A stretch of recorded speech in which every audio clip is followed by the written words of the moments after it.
What's going on, my friends? Welcome to episode 17 of the Get Your Game On podcast, bringing you the hot takes, latest stories, and spicy picks out of New York, New Jersey, Philadelphia, national, and international sports.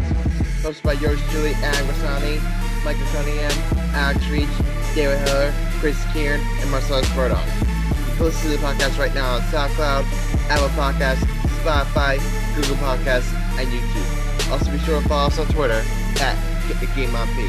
And with all that said, it's time to get the game on.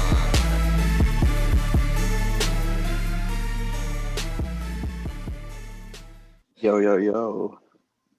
Yo, what's up, Alex? What's up, Chris? What's up, everyone? Michael, Marcellus. Gang vibes. You know the vibes. What's up?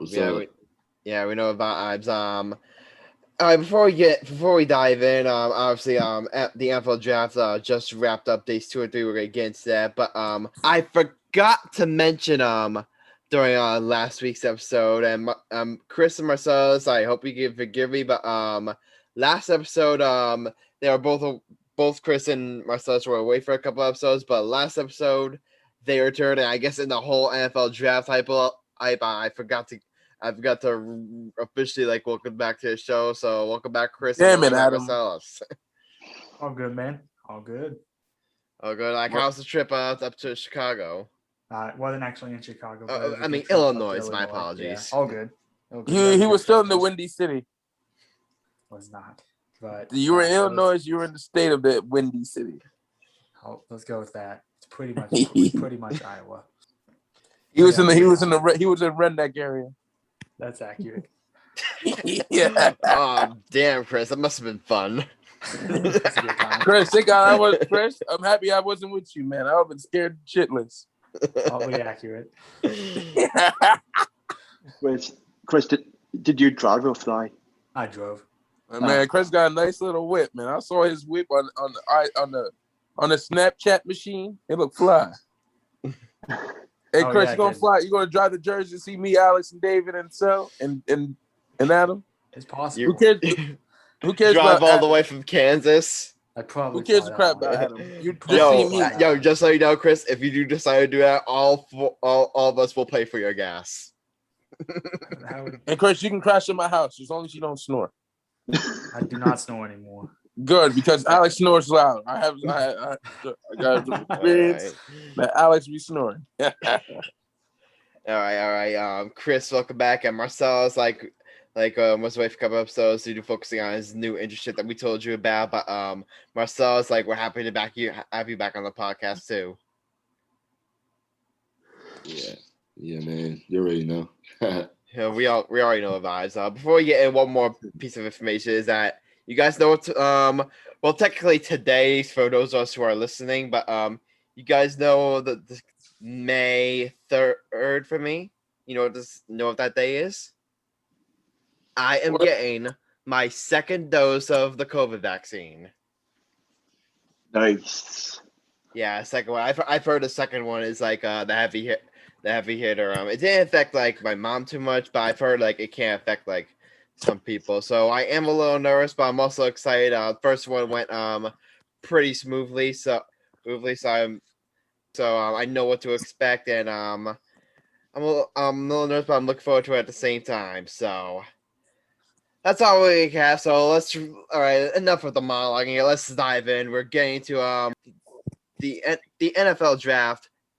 Days 2 and 3. We already recapped day 1, and I think the two teams that really stood out. We'll get to your Eagles later on in the show, Alex. But the two teams that really stood out are the two New York teams, the Giants and the Jets. The Giants did something in this draft that I liked. I really loved what they did in the first round. Trading back with the Bears and getting a haul. They did something that, while not as technical, I didn't get as much, I thought was also really, really impressive. What they did in the second round of the draft, they had the 42nd pick, and they trade back with I forget who they trade back with. I think it was. I'll have to look it up later, but they trade back they trade back to the 50th pick, and they got a 2022 third overall pick, and they drafted a Z Ojulari, the edge rusher from Georgia, who which I think at the 50th pick, I think this is an absolute home run slam dunk pick. At least Ojulari, who coming into the draft, I don't know if you heard this, many scouts and many talent evaluators covering this draft, they considered Ojulari the best pure pass rusher in the entire draft. And I remember, I think I was going back to some mocks earlier, or some mock drafts. Some people had this guy going to the Giants at the 11th pick. So you get him you get a guy that of that that promising level of a player at a position of need. By the way, we don't know how much the Giants are need that premier pass rusher on the edge. To get a guy like that at the 50th pick and also get a third round pick next year, I think that pick was just.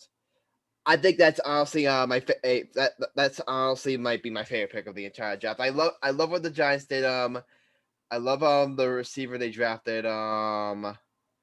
Tony. I love what I mean. I really like that pick, but what they did in the second round to me, I just gotta give up for Dave Gilmore there. I thought that was amazing value what he did. They trade back with Miami right away. Just so you know, they trade back with Miami. What were your thoughts on day 3?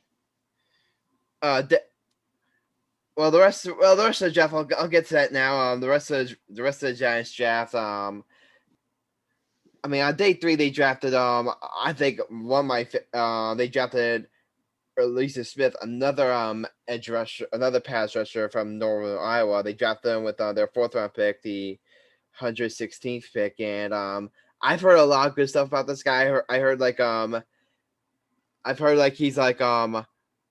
he's very explosive. He's an amazing he's amazing pass rusher as well. One of the better pass rushers in the draft. It's just that the rest of his game, run blocking, coverage, needs a lot of work. He's a very apparently unpolished prospect, but apparently he's the type of guy that's gonna be more of a depth kind of player for a year, and then he's more of a developmental project. But I still really like the pick because we all know how much the Giants need help on the edge, and I think this would be I think it's a nice developmental project for the Giants defensive coordinator Patrick Graham.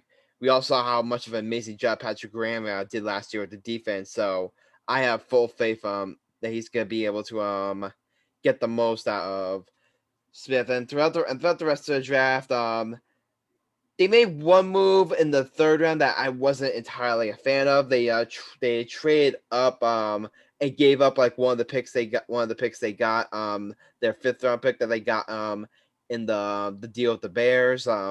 They traded that to trade up to get to 71 to get Aaron Rodgers, cornerback from UCF. I have nothing against the player. I have nothing against the player. I've heard a lot of good things about Aaron Rodgers. It's just that they traded up for a position, in my opinion, that wasn't really a big need for them. Cornerback, we all know how much the Giants among the positions that they have on their roster. Cornerback is one of is the least of they're really set at, they're really set at corner coming into this draft. And if they had drafted them, let me explain this. They had the 80th, they had the 76th pick in the draft. They trade up to I believe the Saints.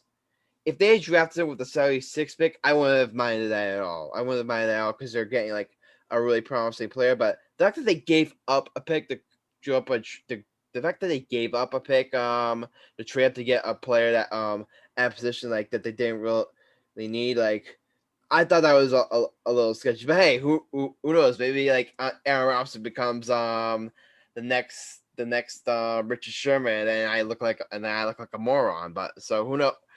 But who knows? But that was just one thing that that I didn't necessarily dislike it. It just left me like a little puzzled. And the Giants had 2 more picks in the 6th round. They had they drafted Gary Brightwell, running back from Arizona. I don't really care about that. And they drafted Rodius Williams with 201st pick, cornerback out of Oklahoma State. Like, I don't really care about that. I do will say it's nice to see them stockpiling on like even though I said before like it's nice to see them like taking like the cornerback position seriously because I do believe it's one of the most important positions in the NFL. And it's great seeing them prioritizing that, like prioritizing the passing game, because that was one of always my biggest criticisms of the Giants' current general manager, Dave Gilman, is that he would often focus too much on like positions that in the modern NFL like aren't really that impactful, like running back, defensive tackle, a lot of stuff. He would focus too much on like the running game and not enough on the passing game. So to see him like stockpile on like guys that help your passing game and like and cause problems for the opposing passing game, that's something that that's a big change of philosophy that to date that Ethan is making that I think is much needed. So I'll get into more of my later thoughts on like on my Giants draft, because when we do our teams grades like later on, we're each going to grade our NFL teams drafts, but I'll get more into that later. I'll get into more into that later on, but that's overall my thoughts on like what they did on days 2 and 3. All right, Adam.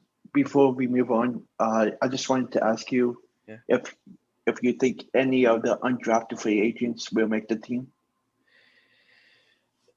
Yeah, they did have one undrafted free agent. I believe it was an offensive guard, which. But thank you for reminding me, Alex. Everyone was complaining that the Giants. Everyone was complaining coming into the draft. That the Giants that in the entire draft, the Giants didn't draft an offensive line. They didn't draft one offensive line, and we all know how like the Giants' offensive line has been suspect, like as of late.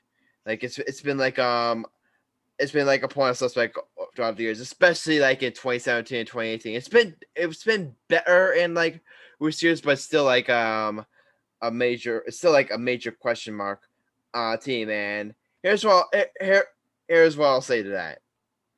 Here's what I'll say to all Giants fans that are concerned about the Giants offensive line, the fact that they didn't really address it during the draft. Here's what I'll say.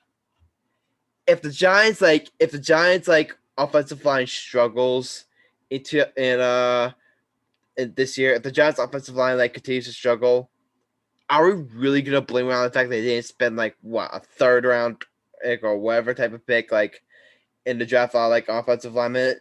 I mean, are we really gonna say like that's the reason why the Giants offensive line struggled? No.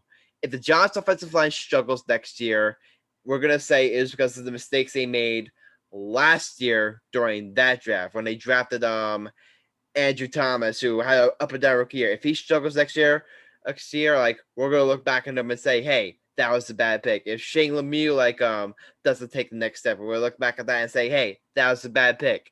If Will Hernandez doesn't like take a step, if Will Hernandez like doesn't live up to expectation, if he stinks, so we're gonna look back at that and say, hey, that was a bad pick.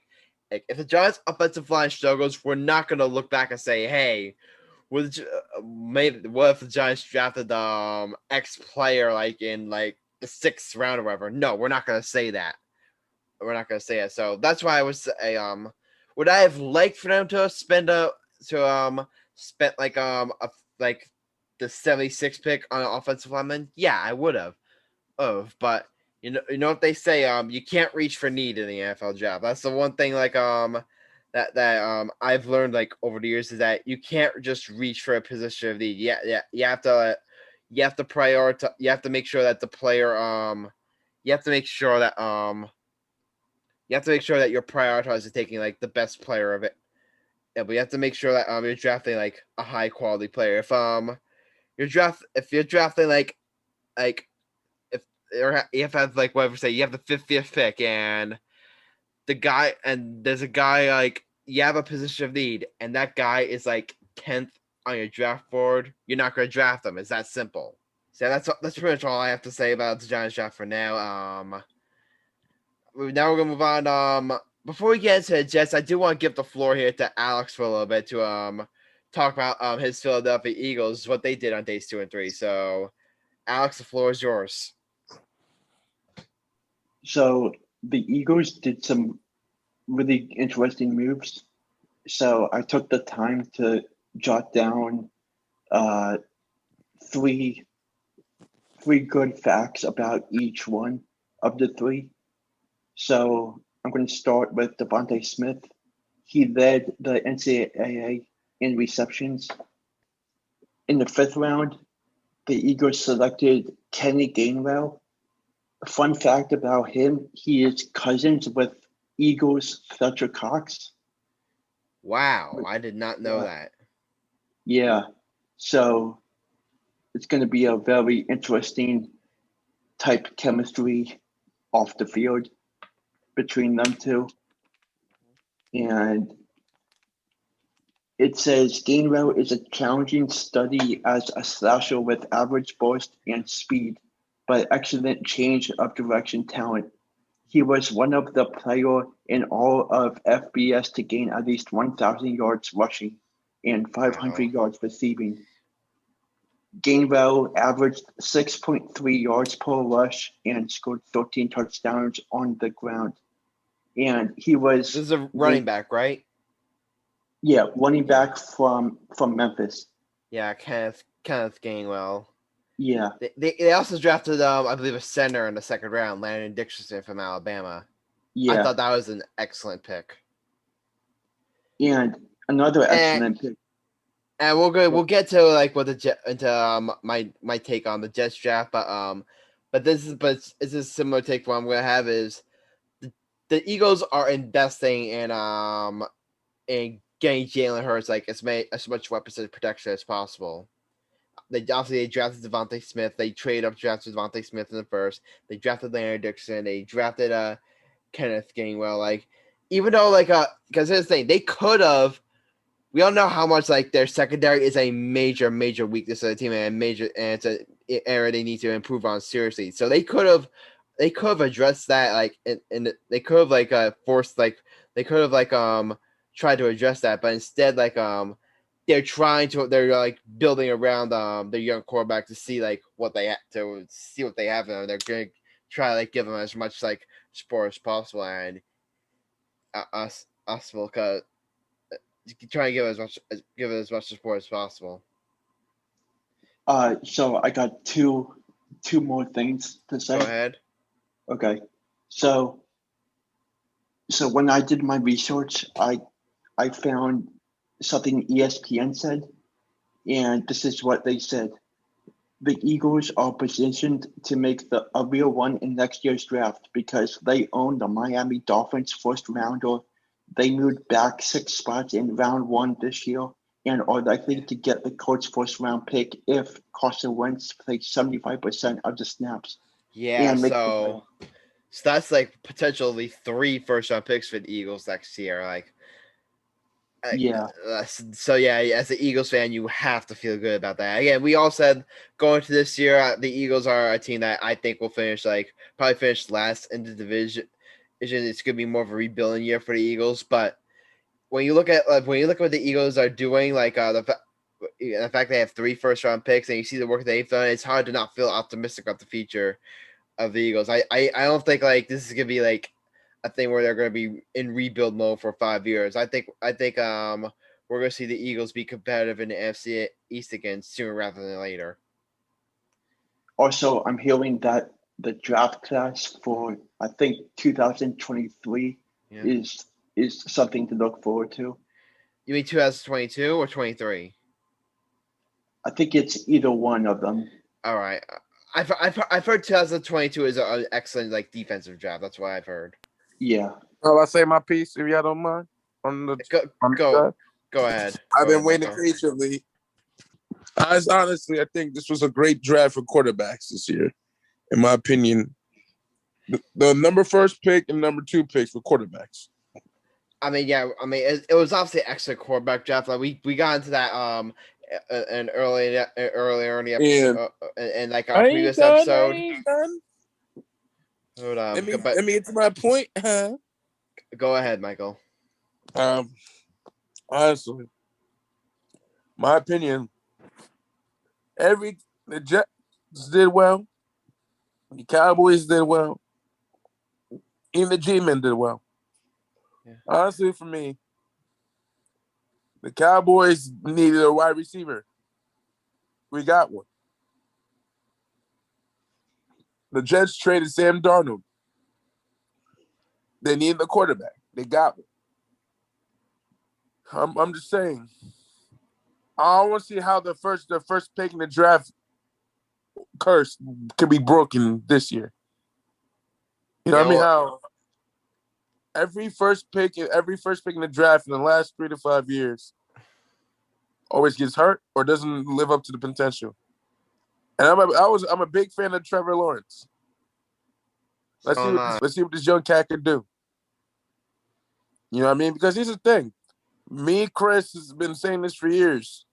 No, not for years, but on this podcast for months. You could be a great college athlete and high school athlete. But when you get to the pros, it's a different ball game. And I'm right, CK. Am I right, CK? Definitely, bro. It's just different. Some guys just aren't ready for that. Yeah, you ain't ready. Here's the thing. College football, you have 3 years before you go pro. It's not like the NBA, Adam, how you can have a one and done. Yeah. And then you're done. Football is a shorter season, but the game is more intense than basketball. You know what I mean? You play from August, from the NFL season starts late August, all the way to February. And then you have Adam. Let the brother talk. Let the man. Let me talk. I know, but I'm sorry, Michael. We're on a very strict schedule right now. Right? I hate to rush you, but all right, I'll get to my point. Right. I'll get to my point. Get to your point. Go ahead. Point is, the end of the draft. I want to see what the first pick in the draft could do this year. That's all. I think when you look at past first overall picks, like I don't want to say they turned out bad, but they haven't turned out bad. Like Baker Mayfield, has been pretty good. Kyle Murray has been pretty good. Joe Burrow has been pretty good, but so they've all been pretty good runners. If you want to say they aren't like superstars, they aren't like of the elite, like then yeah, I can understand your point, but I think Trevor Lawrence, like, if you do think there's a trend going off the first overall picks not being superstars, I think Trevor Lawrence is going to break that trend. I mean, the guy is just, the guy's a stud. That's all we could really say. Like, that's all we could say. I think the guy's going to be a star. I mean, we'll get more into this later on, Michael. I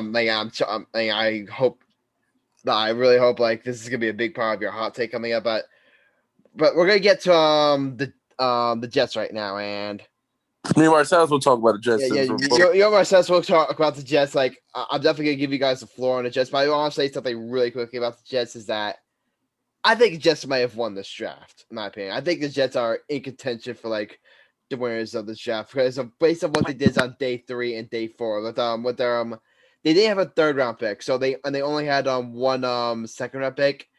I believe it was the 34th pick, and with the 34th pick, they drafted Elijah Moore, wide receiver out of Ole Miss. So and with their 4th round pick, which I believe was I forget what pick number is. I think it was the 108th pick, I believe. I'm not sure about that, but they drafted Michael Carter, running back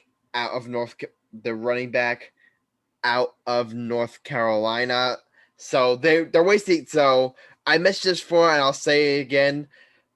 We don't know if it's going to work out, but the Jets are determined and are like busting their ass off and trying to make sure that they don't make the same mistake with Zach Wilson that they made with Sam Darnold. Because with Sam Darnold, like you could say that he's had to take a lot of responsibility for him, like not living up to expectations. You could say like some of that was like most of that was on him.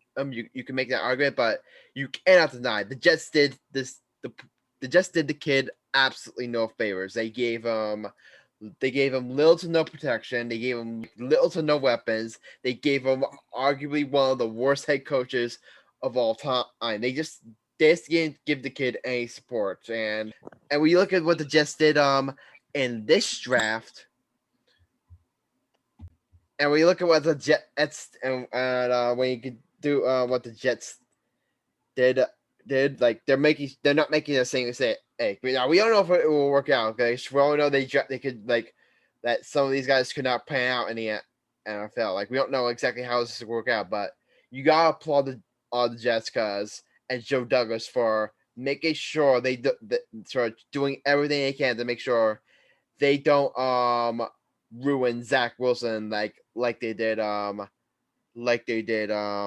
Darnold, because again they wasted no time. They got him an offensive lineman in the first round, and they got him like some weapons, both a wide receiver and a running back in the second round. So they make sure they surround their young quarterback with talent, and you really just gotta applaud the Jets on that. We don't know if it'll work out, but as a Jets fan, like I know it's been like Michael, Marcellus. I know it's been a rough decade for you guys, but I don't know.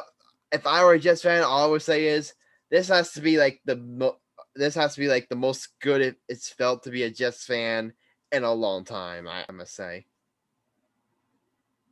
Honestly, the Jets Nation, gang green, has been having a stressful last decade. Last time we made it to the playoffs was 2012. No, 2011, my bad.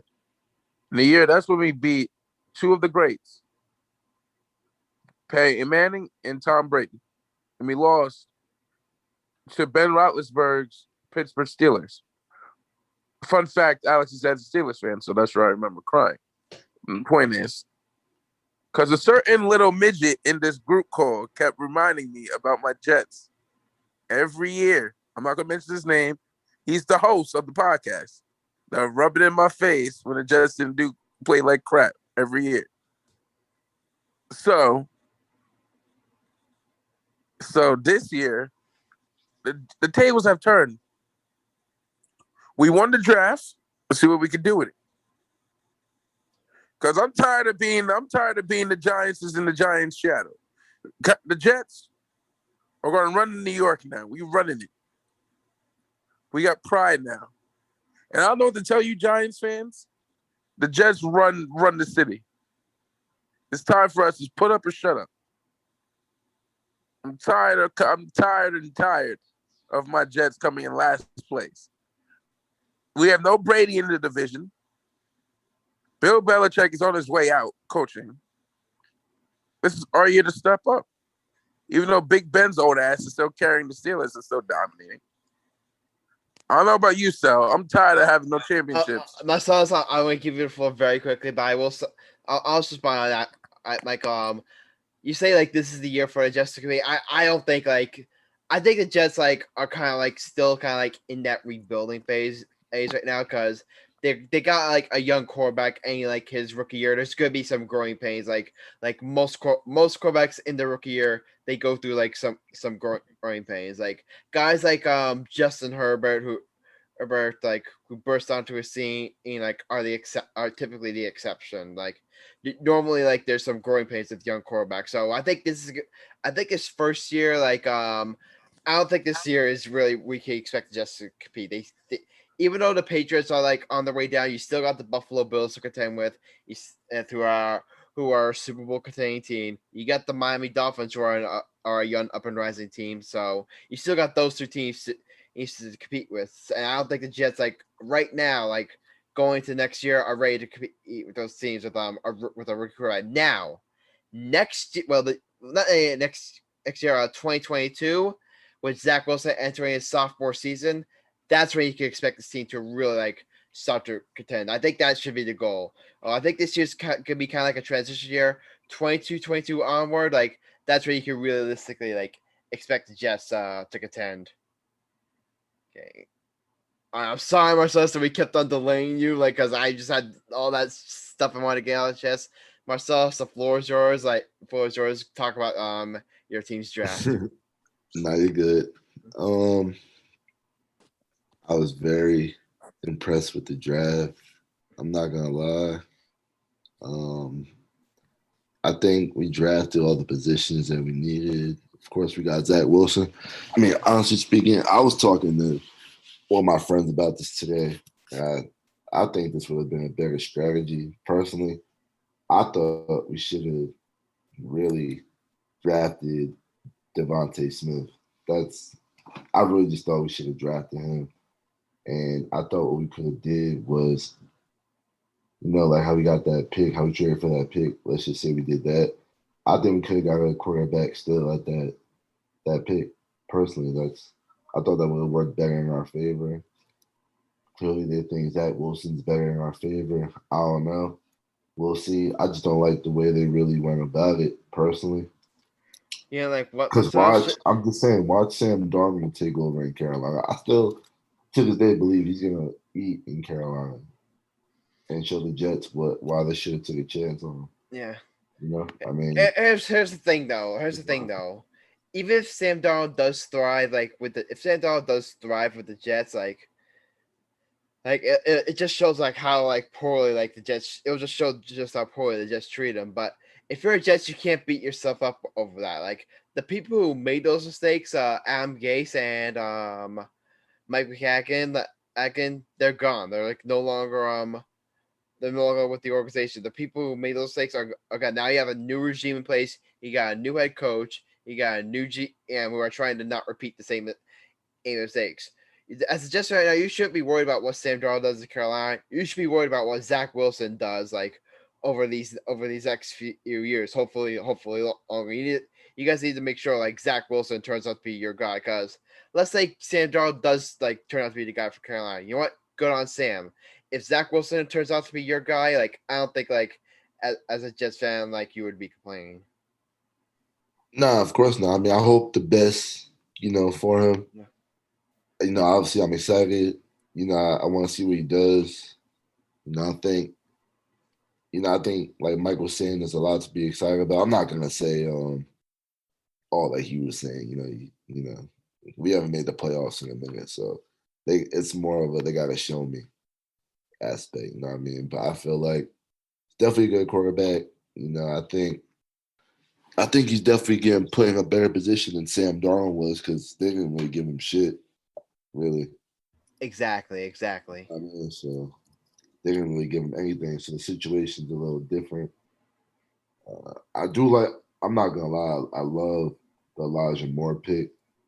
I love the Vera Tucker pick. I thought those were great picks. Especially because he's one of the best guards. He was one of the best guards at the time, which I didn't even know. Yeah. So that's good. As a Jet fan, you love to see that, because our offensive line is very bad. That's no secret. Yeah. That's been no secret. So everybody knows that. Yeah. So I feel like, we definitely needed to make an improvement. I know I watched some of his tape, his film, and it looks pretty good to me. And I think Elijah Moore, it's interesting. He just came off a monster campaign. So I think it was a tremendous value pick. I'm a little surprised he fell out of the first round. I'm a little surprised. Yeah, me too. I honestly am too. But I think it's not a huge shocker because of weeks there, how deep the wide receiver, how good this wide receiver class is, especially at the top. So it's not a complete shocker, but still, I still think that was an excellent value pick for the Jets. Yeah, and I also think Michael Carter, the running back, I think that was a nice pick as well. We definitely could use more help with the running backs. Yeah. I like the fact that they that they waited until the fourth round to adjust the running back, because we all know unfortunately running back just isn't that important of position in today's NFL. There are there are more important positions that need addressing. So if they had addressed the running back position with it's super early, as a Jets fan, I think that would be a mistake. So I like the fact not only did they wait and they made sure they addressed the offensive line, and they got another receiver for Wilson. They made sure they got that out of the way. Then they adjust the running back position, and And not only did they adjust their running back position, they got like a really nice like pickup in Michael Carter.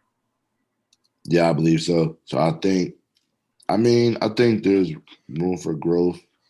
I'm certainly excited. I think I have a reason now to actually watch these guys play. I wasn't really watching them last year, not gonna lie. But now I think I have a reason to watch. Excited to see what happens with Zach Wilson, man. I think we should expect something good out of him. I'm not gonna lie. I think he'll come in. Yeah, I think he'll change the culture. Yeah, it's definitely exciting times to be a Jets fan. Which there've been like it's really easy for Jets fans like yourself and Michael. Like I can understand this. It's easy for Jets fans to be cynical and skeptical, like no matter what, because that's how it's been. Like it's been a really rough ride for you guys. It's like. So it's easy to be skeptical of what the Jets are doing right now, but and here's the thing, like it could all still like turn out like they could make like you could they like for all we know this could like turn out to be the same old Jets. That's still a possibility, but so it's easy to feel that way. But all I'll say is to the Jets fan is like don't look too much on like the past. Like don't focus too much on like what happened in the past. Like and look what the team's actually doing right now. Like it's way too easy to make that mistake of like being like say, oh, this is the same old Jets, no matter what, it's not gonna work out. Look what even though it's out, but look what the Knicks are doing right now. They're changing the narrative surrounding their franchise. So and we all know how much of a dumpster fire the Knicks have been for 2 decades, and now it's finally starting to turn around. So you know what, Jets fans, if the Knicks can do it, so can the Jets. I'm sure hoping so. All right. Like I said, they gotta show me something. We'll see. All right. So we're gonna do this quick little segment before we get to Mike's hot take. We're gonna do this little quick segment that I have right here. Is all 5 of us are gonna grade our NFL teams draft. You're gonna get. So here's how we're gonna do this. You're each gonna get 1 minute to talk about about the draft, and then you have to give them like a grade. A plus, A minus, B plus, B minus, like you guys know. Oh, Joel. So I'm gonna be doing the Giants. Alex, you're gonna be doing the Eagles. Chris, you're gonna be doing your Kansas City Chiefs. Marcellus, you're gonna be doing the Jets. And Michael, since the Jets are already taken, you're gonna be doing your Dallas Cowboys. All right, so ready, and I'm gonna start. Put 1 minute on the clock, please. And the New York Giants, like I pretty much said all I could about their draft. I love the trade back with the Bears. Kadarius Toney, like it's not. I don't think it was a slam dunk pick, but it's still a pick I really liked. They hit a grand slam train back and laying Ojirari. They not only a position of need for the Giants, but they lagged arguably the best pass rusher in the draft at the 50th overall pick. That's a slam dunk pick. They added some depth at cornerback, even though like I didn't like them train up for Aaron Robinson. I still think Aaron Robinson is a really promising young player. They add like Marcellus Smith. The only real negative is you can say is they didn't address like the offensive line. That's really the only negative you could say. But honestly, the fact that they like add like so much draft capital for next year, and the fact that they address like some serious holes on us team, like I gotta be honest. Like you guys know I've been a fan of Dave Gilman. I think he kicked butt and takes names in this draft. I gotta give him all credit in the world. I give my New York Giants a grade of an A for the 2021 NFL Draft. All right, moving on. Who wants to go next? Alex, go. You got a minute. Go ahead. Okay. I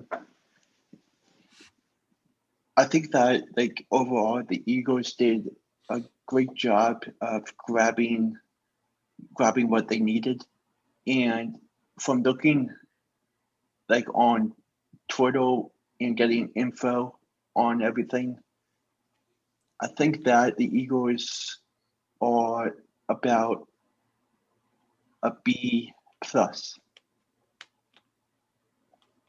B plus. I can understand that. Only real nitpick is like they waited until the 4th round to grab a corner, but as you said, you can't really reach your need though. That's really just a nitpick. But B plus, I could definitely agree. I could definitely agree with that. I can agree with that. Great. All right, Chris, you want to go next? You want to do your Kansas City Chiefs? Yeah, so I can go ahead and go. I'm gonna give you a little bit more time since we didn't give you really much time like in the beginning. So I'll give you like I'll give you a minute and a half. So go ahead. Sounds good. So yeah, Chiefs they had 2 picks in the second round. They went Nick Bolton and Creed Humphrey. I'm not super high on Bolton. He's a linebacker from Mizzou, but there's some potential there. Creed Humphrey, the center from Oklahoma, was the 63rd pick in the draft. Is a big time pickup. He'll a good chance to start. He'll at least compete for that job and give us some much needed O-line depth. And then we got Trey Smith, a guard from Tennessee, in the 6th round. I need to interrupt you. Don't worry, this won't count until you switch the time, Chris. But Trey Smith, I remember it was a pick that I thought could go to Giants either the 3rd or 4th round. Then he fell all the way to 6th round. Do I believe some medical issues? Yeah, some blood. He had like a history of blood clots, and that's some scary stuff. So you can understand like why teams are hesitant to take a flyer. But the Chiefs felt comfortable taking that risk in the 6th round, and I mean, I think a lot of people, have the potential to be one of the steals as a draft. So we'll see if he's. All person by the way, all first Trey Smith, and hope he's healthy first of all. Definitely for his personal life. Yeah. And with that, we already addressed the offensive line depth that we needed to this offseason, and they decided to take a chance on another guy who can come in and contribute. And Trey Smith, Cornell Powell, we got in the 5th round receiver from Clemson. Solid player. I don't have high expectations, but he'll make the team and he'll be on the field at times. So we'll see what he can do.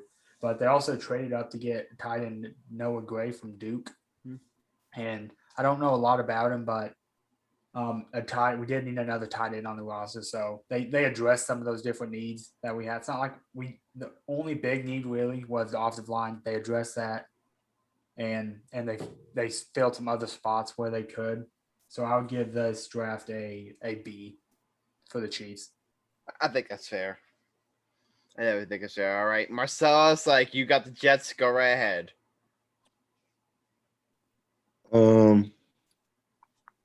My grade, I'm not gonna lie, I'd probably say A. I think so. I give us an A. I think we drafted really well. I'm not gonna lie. I like the aggressiveness that Joe Douglas is showing. I think he's a good general manager. I'm not gonna lie. I like him so far. Yeah, it's hard to not like. Joe Douglas. In the beginning when he was brought in, when Adam Gase was still running the show, I've heard from multiple Jets fans, he's the one thing that's keeping me a fan of the team. He's the one guy I have long-term confidence in, and so I definitely think as a Jets fan, it's hard to not feel confident in Joe Douglas. Yeah, we got, like I said, we got a good receiver that we needed. Elijah Moore, definitely. I'm really surprised that we got Michael Carter in the 4th round. I'm not gonna lie. Yeah. Really again, a great pickup for you guys.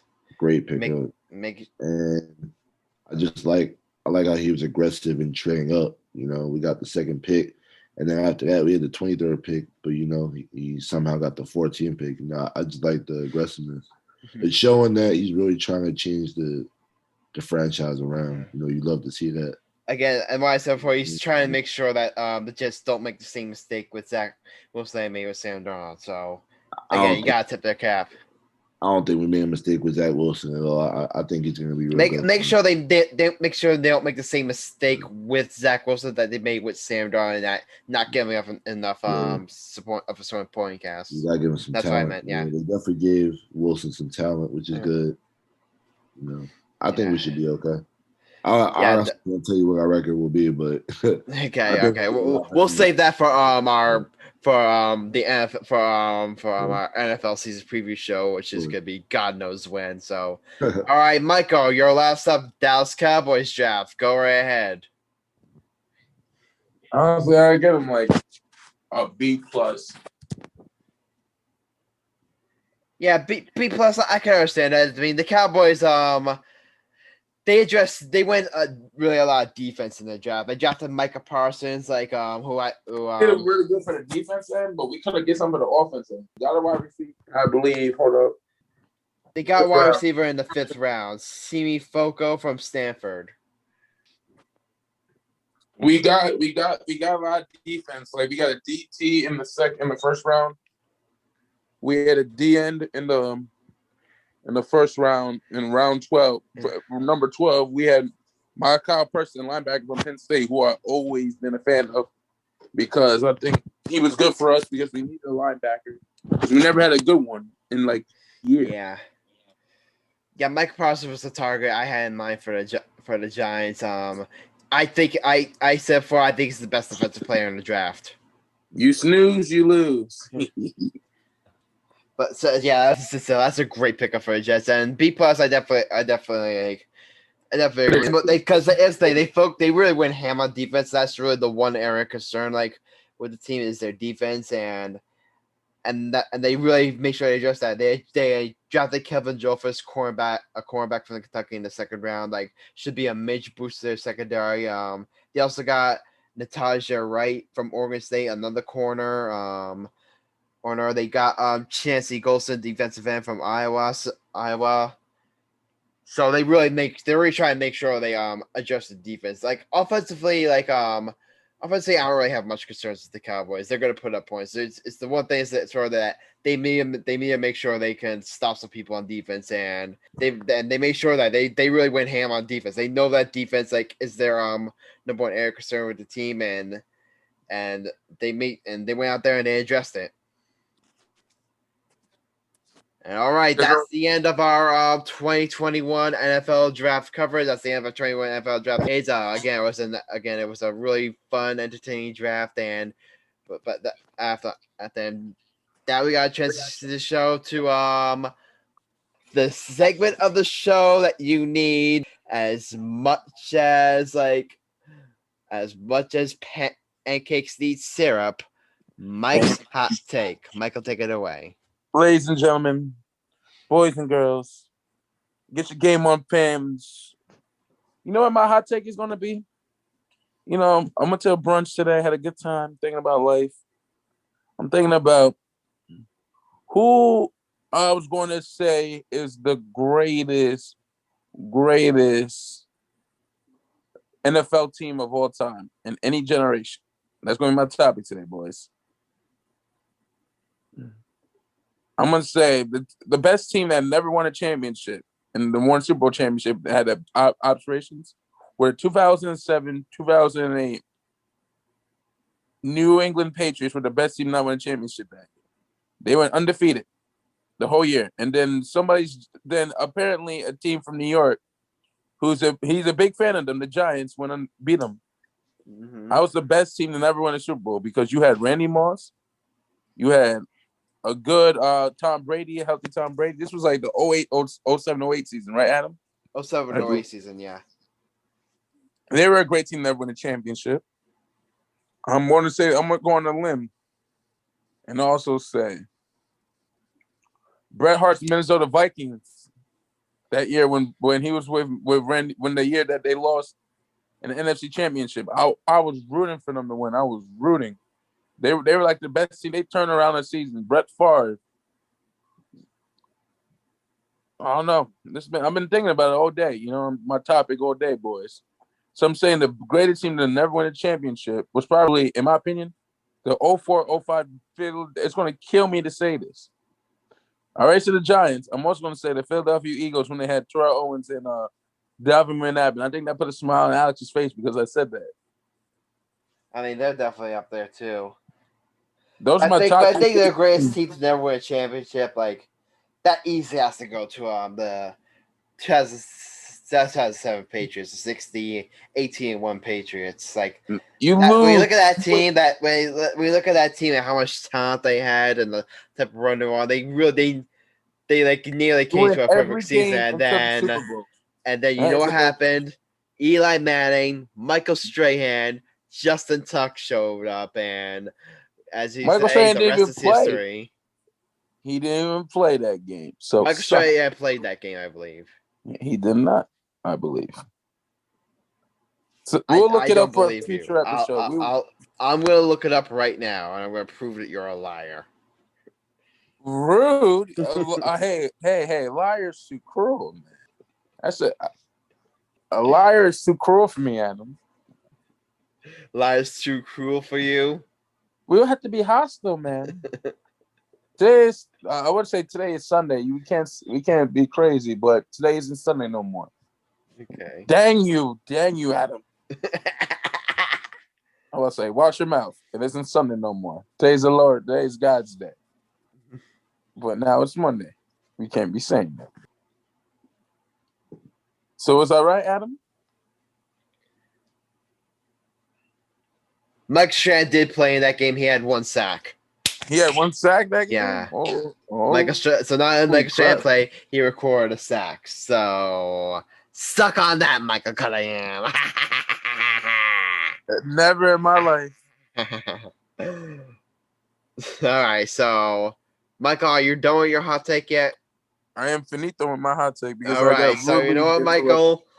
I am sorry, but it is my second disapproval of your hot take. You are now 15 for 17.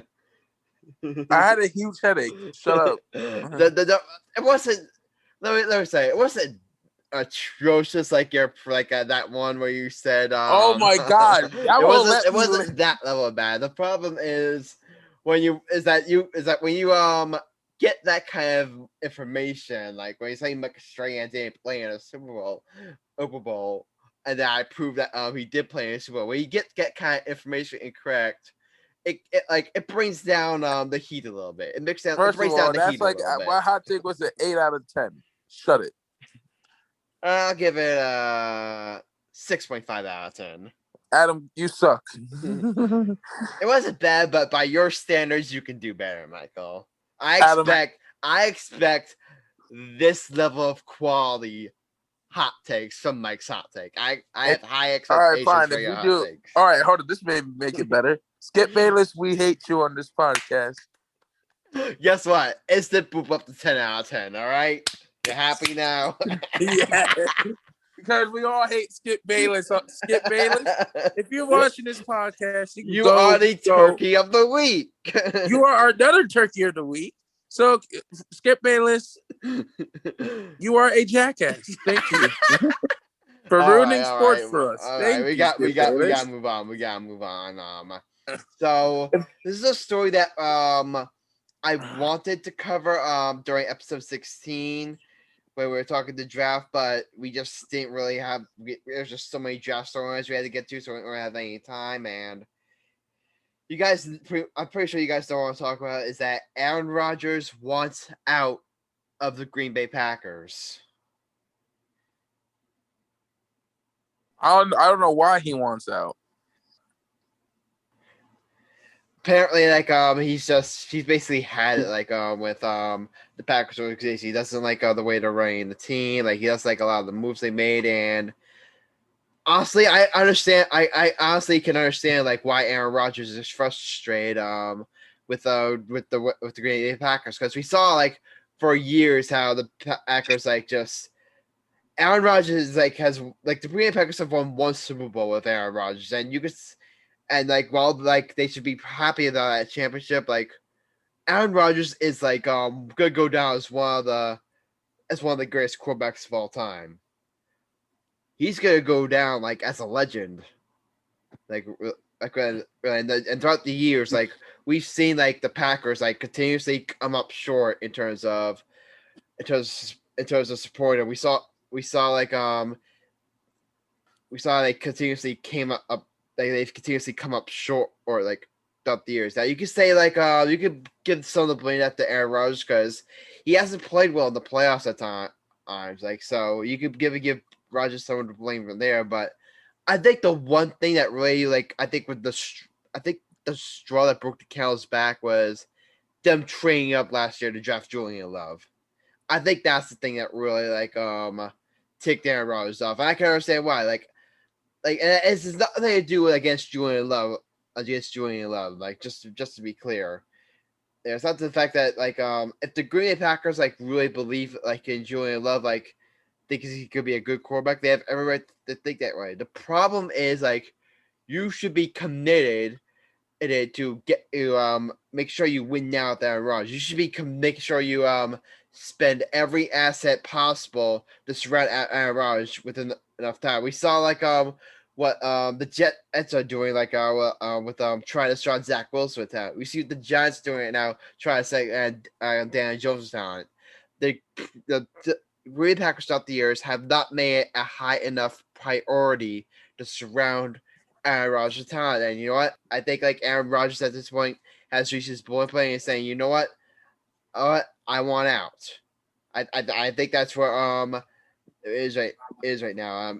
And apparently Aaron Rodgers has told the Green Bay Packers that he does not plan like to play like another game like with them as long as like their current like infrastructure is in place. Now, as far as like what's gonna come out of this situation, like but before that, wait.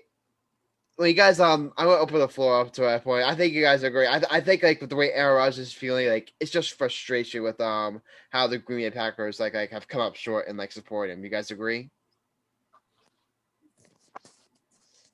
Definitely. 100%. Yeah. Chris, yes, you wanted to comment on that? I definitely agree with what you were saying with that. But like you touched about it, like how they haven't prioritized getting the most with the assets that they have to help him out. The Jordan Love example from last year's draft, just like stuff like that seems to constantly be the way they've gone about some decisions in recent years, and he's been really frustrated the past couple of seasons too. So I mean, this isn't anything really shocking, I don't think, to anybody, but yeah, I mean they've got to do something different for him. Yeah, definitely. Because right now, I believe Aaron Rodgers has said like he might right at the point where Aaron Rodgers might sit out the season. It's at that level. Like this is like just this is like for example what Russell Wilson right now is like with the Seattle Seahawks where it's just like whispers and stuff is like really serious. I think this is serious. I think Aaron Rodgers is serious about not wanting to play for the Green Bay Packers right now.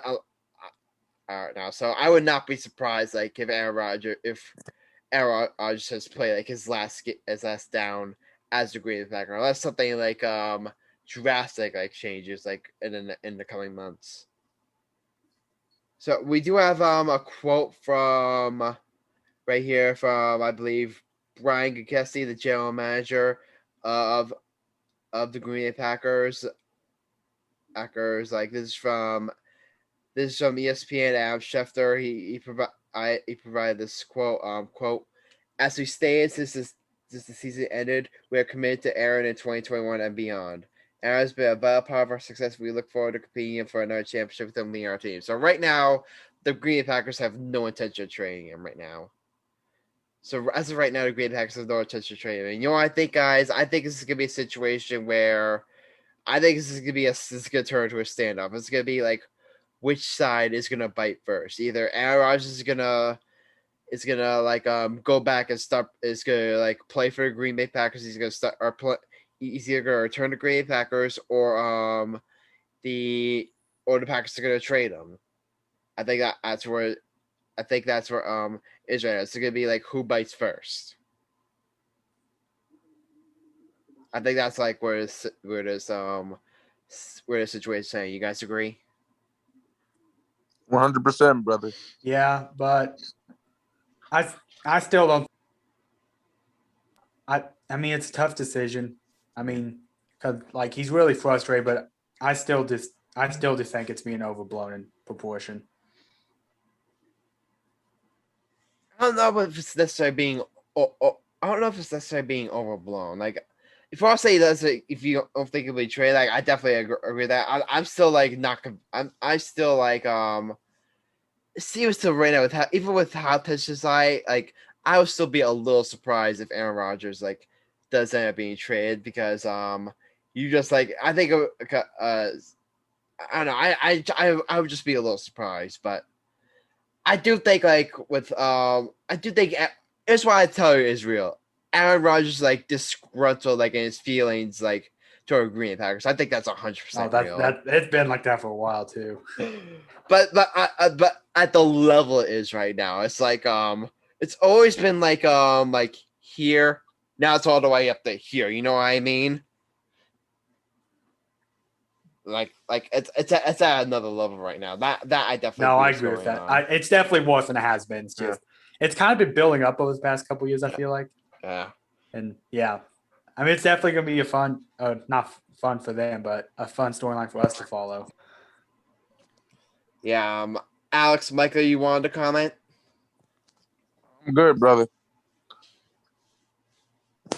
So I'm just real quick. I just wanted to see what your top 4 quarterbacks are. Top 4 quarterbacks are right now. Like in the past 3 years. Okay. Let's see. Patrick Mahomes, obviously. Patrick Mahomes. Let's see who else. Russell Wilson, I think, needs to be on there. Top in the league right now today, or in the league right now today, top 4. I'm okay. Everyone should like. No, I got Patrick Mahomes. I got Russell Wilson. I think Aaron Rodgers is still up there. If my man is, if the GOAT ain't up there, there's something wrong with you guys. I'm debating right now for a 4-star between Tom Brady and Deshaun Watson. It's Tom Brady. Even though I hate Brady Brady, has to be top 4. I agree. Especially if we're talking like the past 3 years. Yeah. Adam, what about Drew Brees? He retired. You're retired. You forgot you retired. I said top 4 in the past, like in the past 3 years. Even still, I would still put those 4 ahead of him. All right, the greatest football. Okay, I got a question for you guys. Yeah. Who's on the Mount Rushmore of quarterbacks of all time? The Mount Rushmore. Mount Rushmore of quarterbacks. I'll do it for me. It'll be Brady. All right, go ahead. It'll be Brady. My main man, Peyton Manning. Yeah. The greatest quarterback of all time, Joe Montana. Ooh, the 4th spot. Hell, I'm putting Michael Cunningham on there. No, I'm kidding. I'll throw my Mount Rushmore out there. Tom Brady, I think, is up there. You got to throw Joe Montana up there. Peyton Manning, and I don't know who would be my 4th spot. Yeah, that's what I'm thinking. The 4th. Yeah. Because the top 3 is easy: Brady, Peyton, and Montana. 4th spot is where it gets tricky. I'll put yourself. If you, I'll put myself. John Elway. John Elway is someone I was thinking of. Yeah. He's definitely in the discussion, but I don't know. Probably I don't know. I'd have to research some more, but we'll have to say this. Michael, mark this down for a future hot take. All right. Oh, you gonna tell me for a hot take? I do. Mark it out for a future hot take. You don't have to do it for next episode. Just keep it in the back of your mind. All right. We'll get into that on later. But getting back to we're running out of time. I want to spend a little bit more time on the Aaron Rodgers story because it's such like a big and crazy story. But here's like I will say right now, if Aaron Rodgers is on the open market, any team outside of the Kansas City Chiefs and Seattle Seahawks with Patrick Mahomes and Russell Wilson, they need to be potentially in on this type of trade. Because Aaron Rodgers is just like, if you have an opportunity to get like a Hall of Fame caliber quarterback, like you have to. And I gotta get on. Even though I praise his work up the draft and stuff, I gotta get on Dave Gilman. Did you hear that quote we said the other day? He was asked about Aaron Rodgers, and he said that's none of my business. We're committed to Daniel Jones, basically implying the Giants would be the Giants would be interested in Aaron Rodgers trade. Look, you can believe in Daniel Jones all you want, Dave Gilman. You can believe in Daniel Jones all you want. If Aaron Rodgers is available, you move heaven and earth to get him on this football team. You add Aaron Rodgers to an offense with Kenny Galladay,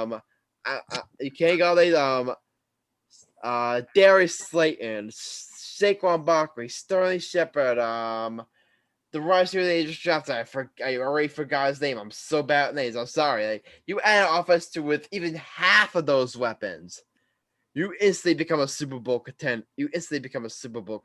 Like, so for Dave Gilmore to say that, like, it's stuff like that that reminds me of why I've been so critical of him over the years, despite of like all the good things he's done, like for the Giants of lately. Like, I just think like that's why I say if Aaron Rodgers is available, like pretty much every single team that isn't the Seattle Seahawks or Kansas City Chiefs and should be in on that type of trade. So yeah, that's all I pretty much have to say right now. We are running low on time, so we gotta get to everyone's favorite segment of the show. Like we all look for the bets of the episode. So we're going to recap last week. To recap, last episode 16. I lost my bet. I had the Yankees over the Tigers on the money line and Nets over Trailblazers on my line in a parlay bet. The Yankees won, the Nets lost, so the Nets completely trashed my parlay, and I took an L there. Unfortunately, he couldn't make it today due to sickness. But David, so they were like, we wish you well. We hope we hope you come back. And we hope we come back full strength next episode. But David won his bet. He had the 76ers over the Hawks on the spread -9. Sixers won. Sixers covered. David wins his bet. Alex had the Grizzlies over the Magic on the money line. Very easy bet. Very easy win for Alex. Chris had 2 bets. He had the Grizzlies over the Magic on the spread -10.5. Grizzlies won. Grizzlies covered. So Chris won his first bet. He lost the second bet, however. He had the Jazz over the Suns on my line. Suns took care of the Jazz fairly easily, so Chris takes an L there. Marcellus had the Yankees over the Tigers on the run line, the -1.5 spread. Yankees covered that. Marcellus won his bet, and Michael, he keeps on rocking with this same parlay. Knicks to win and Julius Randle to score 20 or more. Knicks beat the Rockets, so Knicks won the money line and Julius Randle. My lucky underwear, dude. This is my lucky underwear that's giving me luck. So he's been riding down that lately. You know what? He won again. So to update the standings, guys, David has won 6 straight bets. You guys know that? David must lose. He's been on a 6. He's been unbelievable. I was like, you know what his record is right now, guys? What's his David is right now 11-5. Oh yeah, I have David's bet for the game too. So we do have his bet. So we will tell you his bet like when the time comes. Chris is in so David's in first place, 11-5, 85.69. Chris is in second place, 9-7 record, 84.07 points. I'm in third, even though I have the worst record out of the bunch, 7-9. I remain in third place, 75.23 points. Michael's in fourth place, 9-7 record, 72.33 points. Marcellus is in fifth place, 9-7 record, 56.5 points. And Alex, unfortunately, you remain in last place, A&A record, 48.32 points. Tragic, I tell you. All right, so now moving on. Episode 17. I'm gonna go first. I need to bounce back from a loss. I had the worst record out of the. I need to make this bet count. And you know what? I'm gonna go back to hockey. I love the hockey bets. Be sure about this, I'm sure about this. You riding the train, baby? I'm riding the train. I'm hopping a train here. You going to NHL? You going to Tuesday, May 4th. It is the last home game of the 2021 New Jersey Devils season. They host the Boston Bruins. The Devils this year have played very well against the Boston Bruins. So you guys know what I'm doing? I'm going to take my New Jersey Devils on the spread to beat the Bruins in on fan appreciation day. The Devils,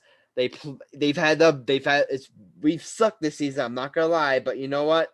We've won three in a row. We played very well against the Bruins. The Devils always play well on fan appreciation night.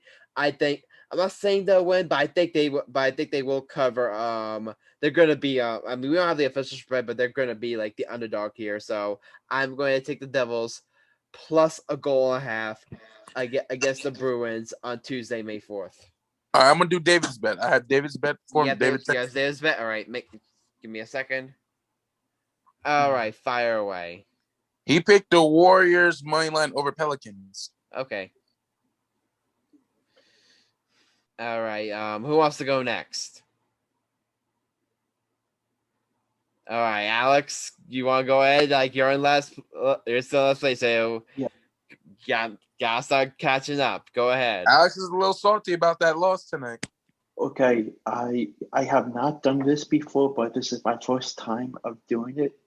I am going with an upset. Ooh, Alex, that's a stupid idea. No, let's hear what he has to say, Michael. Let's hear what he has to say. I am going to do the Colorado Rockies money line against the San Francisco Giants. Ooh. Hold up. The only reason why he's picking the upset is because the Rockies beat the Giants. Alex, you'll put a little wager on the line. You lose this bet, you got to keep Aaron Judge for your profile pick for another week. Don't do it, Alex. Decline. Adam, come on. Alex. Fist bump, Alex. No, I want fool Alex. Me once, shame on me. Fool me twice, shame on you, Michael. We done this on the dance before. All right, moving on. Chris, you're in second place. You gotta start getting. You could potentially take the lead here over David. So go ahead. Well, we're confident with the pick we're going to be making for this one. Some of you may have an idea where I'm going. Oh, we forgot about the competition from mentioning last night. We're going to go with the Memphis Grizzlies over the New York Knicks money line. So last time we did this, it did not go well for us. The Grizzlies have broken my heart about every week the past few weeks as well. They've lost on buzzer beaters more times than I can count. So yeah, let's hope it doesn't happen tomorrow and go Grizzlies. Grizzlies money line. Oh, Chris, that is officially my favorite bet of this episode. Go, congratulations. All right, before you have a chance to respond to that, Michael, before you have a chance to respond to that, Marcellus, we need to get your pick. Go ahead. Oh, Alex is gonna like me for this pick. Because I'm going to go 76ers over Bulls money line. Very good pick. All right, everybody hear my cousin. All right. 76ers over the Bulls money line. All right, Michael. Last up, I have a feeling I know what your bet is. Honestly, rematch time. Michael, bring the heat. The last time I got called out for a bet, I won. A certain guy in this podcast called me out once with the Grizzlies over the Knicks. And what happened? I forgot. My memory ain't that good no more. Oh, wait. I won. Adam, it doesn't take a rocket scientist to know who I'm going with. Adam, it doesn't take a rocket scientist to figure this out. We're going to I picked them the last 3 weeks, and I won three in a row. Adam, you know what time it is, Adam. You know what time it is. Go ahead. You know what time it is, baby. The Knicks are going to beat the Grizzlies, Chris. We're going to do it again. We doing it again, brother. And Julius Randle scoring 20 or more money, Knicks money line, and Julius Randle scoring 20 more. Now, can you dig it? Chris, I'm going to be 2-0 with you, and I'm going to be counting my Benjamins. Not happening. It will happen, Chris. It's going to happen, baby. It's not happening. It's happening again, baby. It's happening. Adam, play that small violin for Chris. All right. Just so you know, I am really, really looking forward to this. You know what? Hey, Chris, you know you my homie, but tomorrow we at war. Today we at war. It's war, brother. Chris, when I beat you, when my bet beats your bet again, I don't want you to be hostile towards me on Thursday. Recording. Well, I won't be. It's all love here. I was talking with my dad earlier. My dad told me to pick that bet because he says Chris doesn't have a chance of beating the Cunninghams. Yeah. The Kerns will have a chance of beating the Cunninghams. Again. Sorry, buddy. Adam, all right, take my pick. All right, so Jesus will cover for me. All right, so that's all from our message again. That's all for this episode. Really, just to recap. Really great. It was a really fun draft. I had a bunch fun time watching it with you guys. Those who don't know, myself, Alex, and David, and Michael. I believe Michael, Chris, and Marcellus joined at times. We all watched the draft together, and I had a really fun time with you guys. Guys, Alex, you wanted to comment? Yeah, I definitely had a great time, and I liked everything about it. Yeah, it was just a lot of fun. It was just a lot of fun. Again, David, we hope you're feeling better. We look forward to having you on next episode. Any final thoughts, anyone? Nope. All right, that's it. This has been episode 17 of the Get Again My podcast. It's yours truly, Adam Grassani, Michael Cunningham, Alex Reich, David Heller, Chris Kern, Marcellus Murdock. Like we heard, leave a like and follow or subscribe to the podcast. Also, if you want to join the conversation, drop a comment or review, and may feature it in a future episode. Remember, my friends, those super juices is nasty. You can match it, we'll leave it and dive in. See you next time, and until then, stay lit. And we're out.